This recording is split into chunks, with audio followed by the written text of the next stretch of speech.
喺體育呢個璀璨嘅星河裏面，國冰絕對係最耀眼嗰顆。佢就好似一座巍峨嘅高山，屹立喺世界冰壇之巔，承載住好多國人嘅驕傲同夢想。每一次去征戰賽事，都係國冰健兒捍衛榮耀嘅征程。每一次教練組嘅變動，都好似平靜湖面投落一顆巨石，激起千層浪，引嚟球迷們無盡嘅關注同猜測。而家隨着巴黎奧運會嘅硝煙漸漸散去，國冰又企喺咗變革嘅十字路口，李準接班人嘅懸念就好似一個神秘嘅謎團，吸引住大家嘅目光。而馬林嘅崛起、劉國梁嘅角色，都令呢場變革充滿咗更多嘅睇頭同爭議。李準呢位喺國冰教練席上默默耕耘咗好多年嘅功勳人物，就好似一位沉穩嘅舵手，帶領住國冰呢艘巨輪喺波濤洶湧嘅冰壇海洋中破浪前行。佢嘅執教生涯就係一部寫滿榮耀同傳奇嘅史詩。諗返起當年李準初掌國冰女隊教鞭嗰陣，國冰女隊雖然已經有咗一定實力，但喺國際賽場上仍然面臨住好多挑戰。李準憑住對乒乓球事業嘅熱愛同執着，仲有問樣嘅洞察力，開始咗一場大刀闊斧嘅改革。佢就好似一位神奇嘅魔法師，好識得挖掘球員身上潛藏嘅無限可能。李曉霞呢位性格堅韌、打法硬朗嘅球員，喺李準嘅悉心調教下，逐漸成長為國冰女隊嘅中流砥柱。李準針對李曉霞嘅特點，為佢量身訂造咗一套獨特嘅打法同戰術，令佢嘅正手進攻好似猛虎下山，勢不可擋；反手相持就穩如泰山，堅不可摧。喺倫敦奧運會上，李曉霞一路過關斬將，最終登上咗女單冠軍嘅領獎台。嗰一刻，佢嘅淚水同李準欣慰嘅笑容交織喺埋一齊，成為咗國冰歷史上嘅經典畫面。丁寧同樣都係李準嘅得意門生。丁寧嘅打法細膩，技術全面，但喺大賽中有時會冇足夠嘅自信。李準就好似一位內心嘅導師，不斷咁鼓勵佢，引導佢。喺里約奧運會嘅賽場上，丁寧面對強勁嘅對手，喺李準嘅臨場指揮下，佢沉着冷靜，發揮出咗自己嘅最佳水平，成功衛冕女單冠軍。嗰一刻，全場歡呼雷動，而李準喺幕後默默睇住呢一切，眼中滿係驕傲同自豪。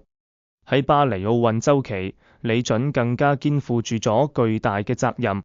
嗰陣時，國內優秀主帥人才匱乏，而國冰面臨住來自世界各國選手嘅激烈挑戰。李準唔理自己已經到咗退休嘅年紀，毅然決然咁扛起咗國冰主教練嘅重任。佢就好似一位唔知疲倦嘅戰士，日夜操勞，為球員們制定訓練計劃，分析對手戰術。喺佢嘅帶領下，國冰球員們喺世界大賽中屢創佳績，世界排名始終穩居前列。巴黎奧運會上，國冰更加創造咗包攬乒乓球項目5金嘅輝煌壯舉。呢個成績就好似一座不朽嘅豐碑，銘刻喺咗國冰嘅歷史長河裏面。不過歲月唔饒人，62歲嘅李準身體早已唔同從前，長期嘅高強度工作令佢嘅身體不堪重負。佢嘅眼神中偶爾會透露出一啲疲憊，佢嘅步伐都唔再好似從前咁矯健。佢深知自己嘅使命已經完成，係時候將接力棒交俾後生一代啦。於是喺國冰教練組重組嘅關鍵時刻，李準極有可能選擇功成身退，為自己嘅執教生涯畫上一個圓滿嘅句號。李準嘅即將離去，令國冰總教練呢個寶座成為咗大家矚目嘅焦點。國冰嘅3大中層教練混雙組組長肖戰、男隊主教練王浩以及女隊主教練馬林，自然成為咗熱門嘅接班人選。肖戰呢位喺混雙領域有住豐富執教經驗嘅教練，曾經培養出好多優秀嘅混雙組合。佢所培養嘅球員打法兇悍，球風硬朗，喺賽場上就好似一群勇猛無畏嘅戰士。不過命運卻同佢開咗一個殘酷嘅玩笑。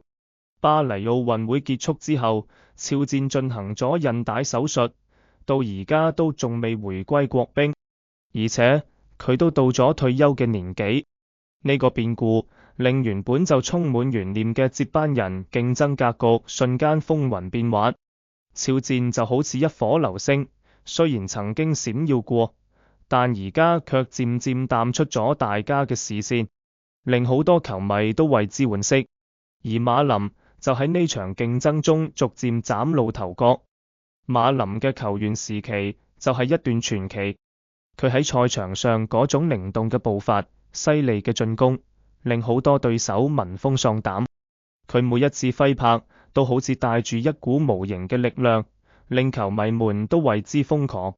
退役之後，馬林成功轉型成為教練，本以為佢會一帆風順，但估唔到卻遭遇咗好多質疑。喺巴黎奧運週期剛剛上位國冰女隊主教練嗰陣，馬林嘅執教能力就遭到咗一啲球迷嘅質疑。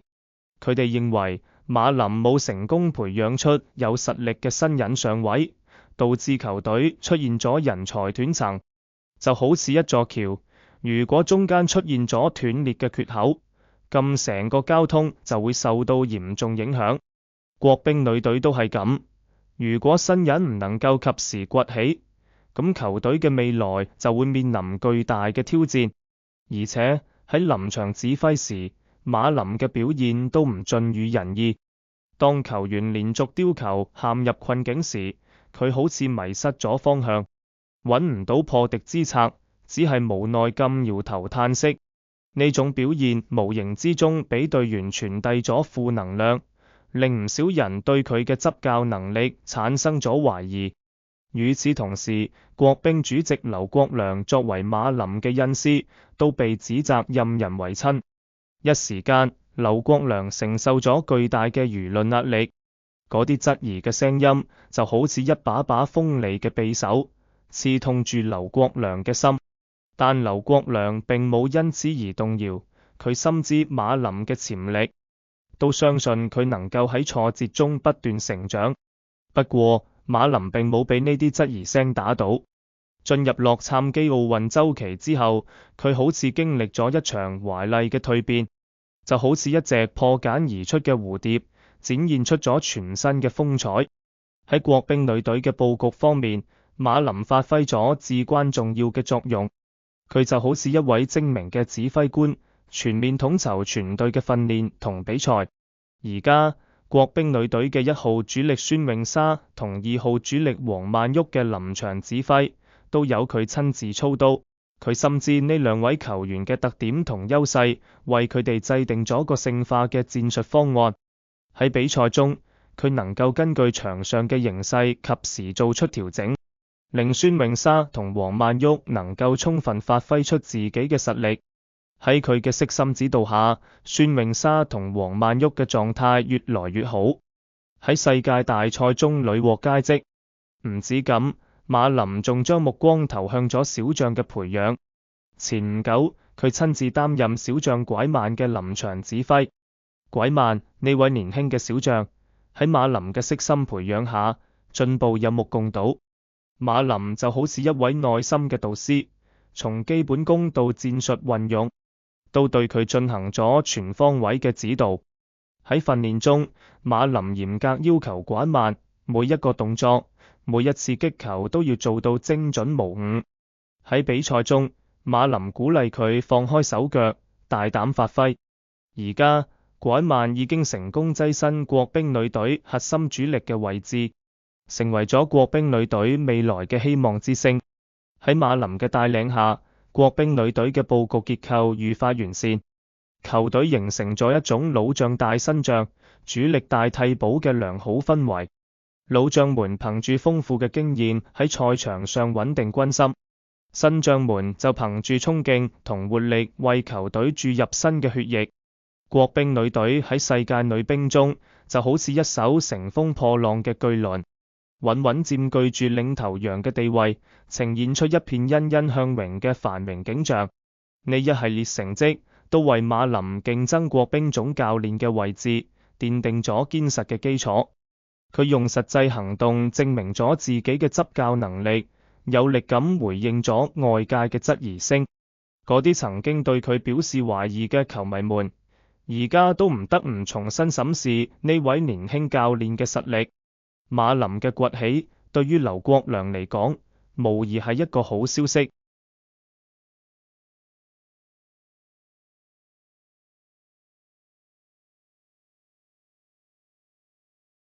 馬林喺國兵女隊已經積累咗豐富嘅經驗，佢對球隊嘅情況了如指掌，佢能夠同教練組同球員們建立良好嘅溝通同合作關係，形成強大嘅團隊凝聚力。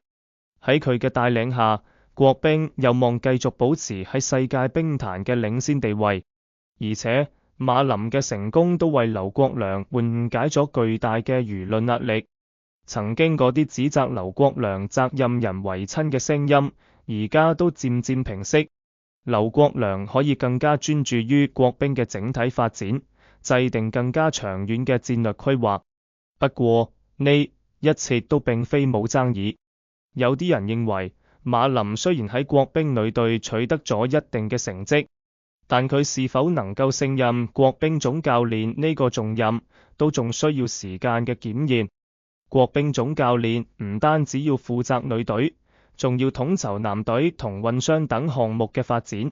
馬林喺男隊同混雙領域嘅經驗相對較少，佢能否協調好各個項目之間嘅關係，制定出科學合理嘅整體發展戰略，都仲存在一定嘅疑問。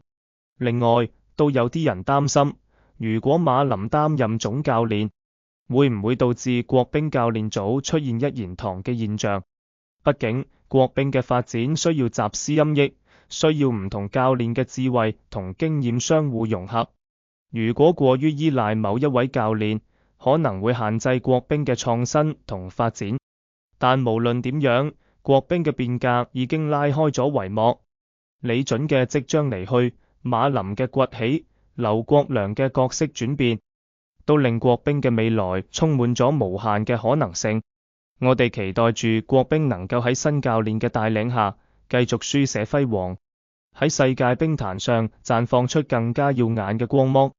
同時，我哋都希望呢場變革能夠引發更多嘅思考同討論，為國兵嘅發展注入新嘅活力同動力。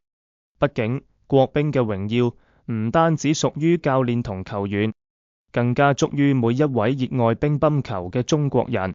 等我哋拭目以待，睇睇國兵喺呢場變革中將會走向邊度。